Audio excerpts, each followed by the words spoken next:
Halo semuanya, perkenalkan nama saya Miguel Nathaniel Sandra. Saya kuliah di Universitas Multimedia Nusantara dan jurusan Sistem Informasi angkatan 2018.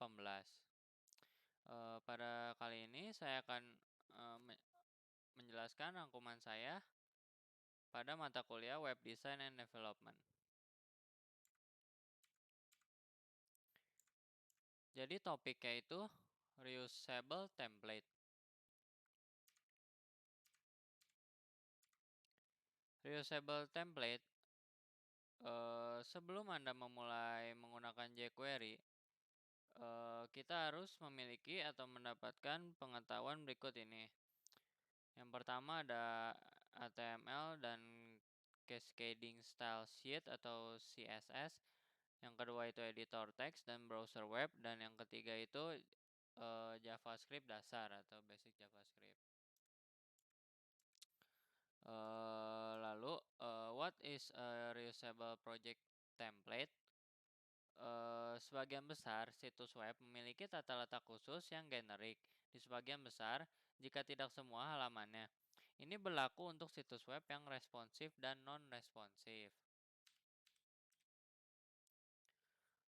Biasanya, situs web memiliki header dan footer yang menggabungkan merek dan gaya situs web dan digunakan untuk di semua halaman.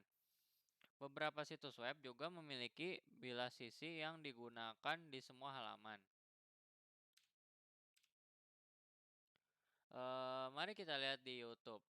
Di halaman beranda, saran tajuk dan video muncul.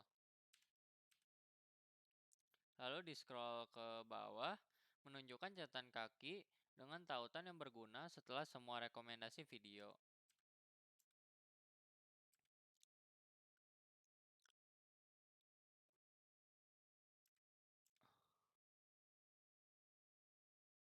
Lalu, untuk situs web yang hanya menggunakan antarmuka,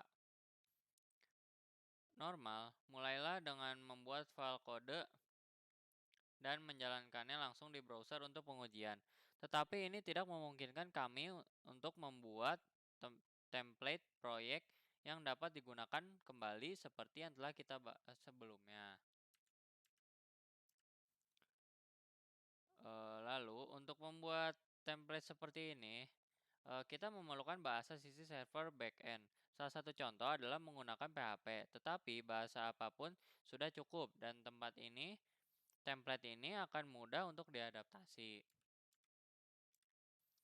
Responsive Design Philosophy. Desain web responsif adalah metode yang memungkinkan desain merespon berdasarkan input dan lingkungan pengguna, dan dengan demikian berdasarkan pada ukuran layar, perangkat, dan orientasinya. Filosofi ini memadukan elemen grid dan tata letak yang fleksibel, gambar, dan query media dalam CSS. Desain responsif ini secara konstan mengubah tata letak situs web bergantung pada ukuran dan orientasinya. Mengubah ukuran piksel tunggal akan cenderung memiliki efek pada tata letak, biasanya tidak banyak. Skema adaptif di sisi lain memiliki tata letak yang telah ditetapkan, yang dimuat tergantung pada ukuran layar. Teknik ini tidak terlihat mulus dan mulus, seperti halnya desain responsif.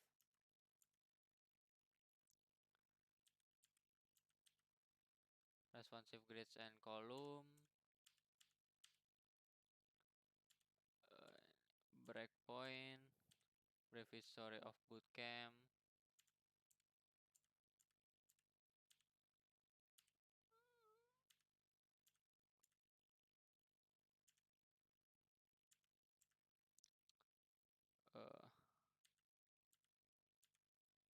Lalu ini the cons.